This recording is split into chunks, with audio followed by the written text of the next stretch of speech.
All right, it's a good week for NBA YoungBoy. He takes the number one spot with what I think 126,000 units move. But your boy Rat 9, 6ix9ine, boy with the TattleTales album, fell completely out the top 10. His sales dropped by 80%. He only sold 11,000 in another week. Let's talk about it. That subscribe button, bell icon button, share the video. And I'm not surprised about the situation, man. At the end of the day, his buzz is built off of gimmicks and bundles and trolling and stuff. And, usually the real rise to the top. So I'll put the list on the screen. I got it from a cat, old boy college kid who run that page. So we're in a situation where, NBA YoungBoy, 126,000. Hardy had a bunch of pre-orders. Juice WRLD still up in there.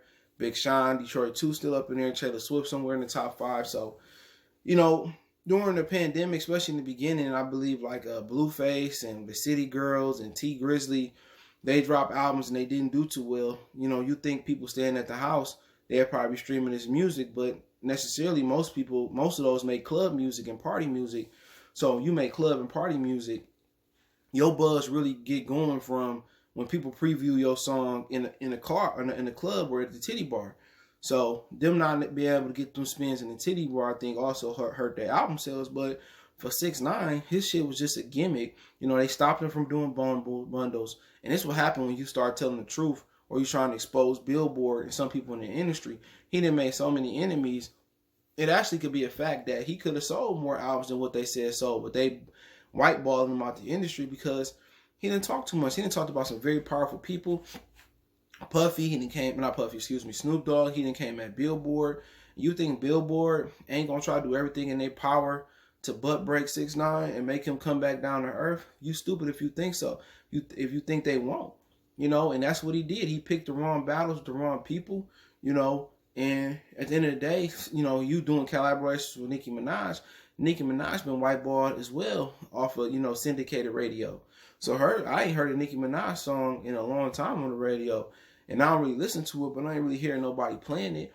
And they can buy the number one spot. They can buy streams. They can get the box. But at the end of the day, 6ix9ine and Nicki never had that buzz in the street again, And 6ix9ine, he want to clown and troll, Now them album sales dropping, with a label, ask for another album, I doubt it. So at the end of the day, them albums ain't selling. He ain't invested his money in assets that he can, get high interest and get money off of expeditiously. Then he ain't gonna be able to afford those bodyguards no more. He ain't afford those bodyguards no more. He gonna have to move out the way.